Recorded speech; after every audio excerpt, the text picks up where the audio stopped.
ಮಾನ್ಯ ವೀರಪ್ಪ ಮೊಯ್ಲಿಯವರು ಭೂ ಸುಧಾರಣೆಯ ಹೋರಾಟ ನೋವುಗಳನ್ನು ನಮ್ಮ ಮುಂದೆ ಹಂಚಿಕೊಂಡ್ರು. 75ರಿಂದ 80ರ ತನಕ ನಡೆದಂಥ ಆ ಘಟನೆಗಳನ್ನು ಅವರು ಎಲ್ಲದನ್ನು ಕೂಡ ಮೆಲುಕು ಹಾಕಿದರು.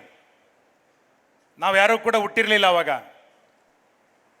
ಆದರೆ ಅವತ್ತಿನ ಭೂ ಸುಧಾರಣೆಯ ಹೋರಾಟದ ಕಾರಣದಿಂದ ಆರಂಭವಾದಂತಹ ರೈತ ಪರವಾದಂಥ ಚಿಂತನೆಯ ಕಾರಣಕ್ಕೆ ಕಿಸಾನ್ ಸಭಾ ಟ್ರಸ್ಟ್ ಕಾರ್ಕಳದಲ್ಲಿ ಆರಂಭ ಆಗಿ ಆ ಮುಖಾಂತರ ಈ ಶಾಲೆಯನ್ನು ಆರಂಭ ಮಾಡುವಂಥ ಒಂದು ಒಳ್ಳೆಯ ಕನಸನ್ನು ಇಟ್ಟುಕೊಂಡು ವೀರಪ್ಪ ಮೊಯ್ಲಿಯವರು ಇವತ್ತು ಮುಂದುವರಿತಾ ಬಂದಿದ್ದಾರೆ. ನಾನು ಅವರಿಗೆ ಕ್ಷೇತ್ರದ ಜನರ ಪರವಾಗಿ ಅಭಿನಂದನೆಗಳನ್ನು ಸಲ್ಲಿಸ್ತೇನೆ. ಕಾರಣ ಅವತ್ತಿನಿಂದ ಇವತ್ತಿನ ತನಕ ಸುಮಾರು 50 ವರ್ಷಗಳ ತನಕವೂ ಕೂಡ ಒಂದು ಬದ್ಧತೆಯಿಂದ ಈ ಕೆಲಸ ಕಾರ್ಯಗಳನ್ನು ಮಾಡ್ತಾ ಕಿಸಾನ್ ಸಭಾ ಟ್ರಸ್ಟನ್ನು ನವೀಕರಣ ಮಾಡುವ ಕಾರ್ಯಕ್ರಮಕ್ಕೆ ಮುಖ್ಯಮಂತ್ರಿಗಳನ್ನು ಆಹ್ವಾನಿಸೋದ್ರ ಮುಖಾಂತರ ಇನ್ನಷ್ಟು ಈ ಚಳುವಳಿಗಳಿಗೆ, ಈ ಬಡವರ ಪರವಾದಂಥ ಧ್ವನಿಗೆ ಕಾರಣೀಭೂತರಾಗಬೇಕು ಅನ್ನುವಂಥ ಕಲ್ಪನೆಯನ್ನು ಇಟ್ಟುಕೊಂಡು ಈ ಕಾರ್ಯಕ್ರಮವನ್ನು ಇವತ್ತು ಆಯೋಜನೆ ಮಾಡಿದ್ದಾರೆ. ಆ ಬದ್ಧತೆಯನ್ನು ತೋರಿಸಿದಂಥ ಮಾನ್ಯ ವೀರಪ್ಪ ಮೊಯ್ಲಿ ಅವರಿಗೆ ನಾನು ಅಭಿನಂದನೆಗಳನ್ನು ಸಲ್ಲಿಸ್ತೇನೆ. ಎರಡನೇದು, ಸನ್ಮಾನ್ಯ ಮುಖ್ಯಮಂತ್ರಿಗಳು ಈಗಾಗಲೇ ಅಂಬೇಡ್ಕರ್ ಭವನದ ಉದ್ಘಾಟನೆಯನ್ನು ನೆರವೇರಿಸಿದ್ದಾರೆ. ಸನ್ಮಾನ್ಯ ಶ್ರೀನಿವಾಸ್ ಪೂಜಾರಿ ಅವರು ಸಮಾಜ ಕಲ್ಯಾಣ ಇಲಾಖೆಯ ಸಚಿವರಾಗಿದ್ದಾಗ ಸರ್ಕಾರಗಳು ಒಂದು ತಾಲೂಕು ಕೇಂದ್ರದ ಅಂಬೇಡ್ಕರ್ ಭವನದ ನಿಗಮಕ್ಕೆ, ಅಂಬೇಡ್ಕರ್ ಭವನಗಳಿಗೆ 2 ಕೋಟಿ ರೂಪಾಯಿ ಅನುದಾನವನ್ನು ಕೊಡ್ತಾ ಇತ್ತು.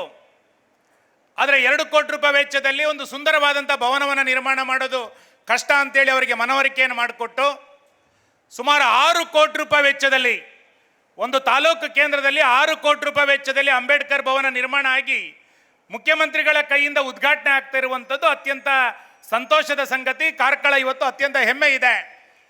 ನಾನು ಮುಖ್ಯಮಂತ್ರಿಗಳಿಗೆ ವಿನಂತಿ ಮಾಡ್ತೇನೆ, ನಮ್ಮ ತಾಲೂಕಿನಲ್ಲಿ ಇಷ್ಟು ಸುಂದರವಾದಂಥ ಒಂದು ಸರ್ಕಾರಿ ಭವನ ನಿರ್ಮಾಣ ಆಗಲಿಲ್ಲ. ಇವತ್ತು ಅದು ನಿರ್ಮಾಣ ಆಗಿದೆ.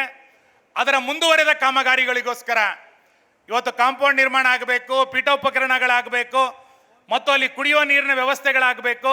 ಇದರ ಮುಂದುವರೆದ ಕಾಮಗಾರಿಗಳಿಗೆ ಅನುದಾನವನ್ನು ಕೊಡಬೇಕು ಅನ್ನುವಂಥ ಮನವಿಯನ್ನು ನಾನು ಈ ಸಂದರ್ಭದಲ್ಲಿ ಮಾಡ್ತಾ, ಉಡುಪಿ ಜಿಲ್ಲೆ ಮತ್ತು ಕಾರ್ಕಳ ಜಿಲ್ಲೆ ತನ್ನದೇ ಆದಂಥ ಒಂದು ಐತಿಹಾಸಿಕವಾದಂಥ ವ್ಯವಸ್ಥೆಗಳನ್ನು ಇಲ್ಲಿ ಒಳಗೊಂಡಿದೆ.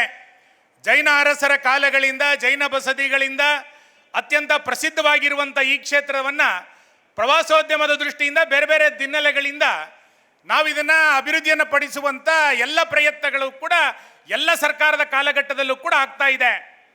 ಇವತ್ತು ಮಾನ್ಯ ಮುಖ್ಯಮಂತ್ರಿಗಳು ಕಾರ್ಕಳಕ್ಕೆ ಬಂದಂಥ ಸಂದರ್ಭದಲ್ಲಿ ನಾನು ಇಡೀ ಕ್ಷೇತ್ರದ ಪರವಾಗಿ, ಜಿಲ್ಲೆಯ ಪರವಾಗಿ ನಿಮ್ಮ ಹತ್ರ ವಿನಂತಿ ಏನಂತ ಕೇಳಿದರೆ, 12 ವರ್ಷಕ್ಕೊಮ್ಮೆ ನಡೆಯುವಂಥ ಮಹಾಮಸ್ತಕಾಭಿಷೇಕ ಕಾರ್ಕಳದಲ್ಲಿ 12 ವರ್ಷಕ್ಕೊಂದ್ಸರಿ ಮಹಾಮಸ್ತಕಾಭಿಷೇಕ ನಡೆಯುತ್ತೆ.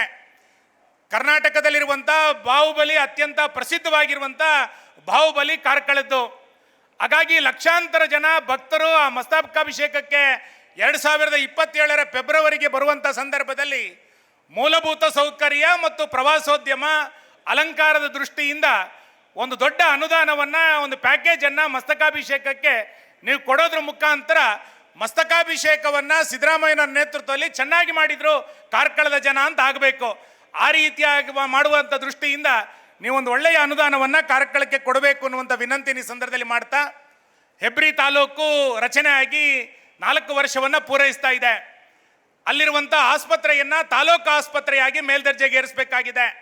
ರಾಷ್ಟ್ರೀಯ ಹೆದ್ದಾರಿ ಹಾದು ಹೋಗುವಂಥ ಸ್ಥಳದಲ್ಲಿ ಸಾವಿರಾರು ವಾಹನಗಳಲ್ಲಿ ಸಂಚಾರ ಮಾಡುತ್ತೆ. ಶಿವಮೊಗ್ಗದಿಂದ ಮಣಿಪಾಲದ ತನಕ ಅದು ಇವತ್ತು ತಾಲೂಕು ಕೇಂದ್ರ, ಆದರೆ ಅದು CSC ಆಗಿ ಇನ್ನೂ ಇದೆ. ಹಾಗಾಗಿ ಅದನ್ನು ತಾಲೂಕು ಆಸ್ಪತ್ರೆಯನ್ನಾಗಿ ಮಾಡಿದರೆ ಖಂಡಿತ ಆ ಭಾಗದಲ್ಲಿರುವಂಥ ಕಾರ್ಮಿಕರಿಗೆ, ಬಡವರಿಗೆ ತುಂಬ ಅನುಕೂಲ ಆಗುತ್ತೆ. ಈ ಹಿಂದೆನೂ ಕೂಡ ನಾನು ಸದನದಲ್ಲಿ ಪ್ರಸ್ತಾಪ ಮಾಡಿದ್ದೇನೆ.